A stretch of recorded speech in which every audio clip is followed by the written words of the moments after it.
I didn't tie this knot around my neck, I tied it on my table. That's why we call it the table knot. Sweet 16 in the top 50 knots.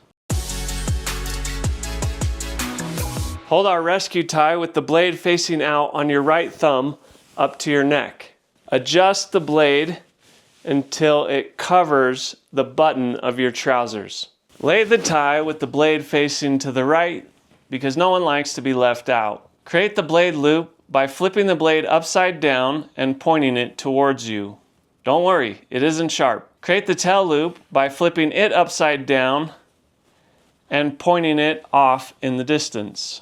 Pinch the tail loop with your left hand upside down and twist your arm towards the blade loop till your hand is upside down the opposite way. If you feel like you're playing Twister solo, you're doing it right.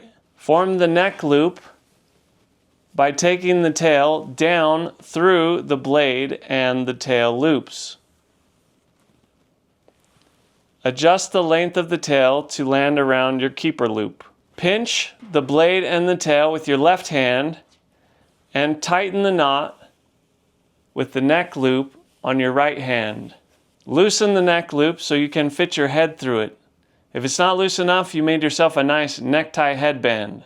Voila! That is the table knot. This knot is great for moms who help their kids with their ties. I know how hard it is to get kids to sit still. It's also great if you have to tie a tie without a mirror. Technically, it's the Half Windsor knot. It just skipped the boring half.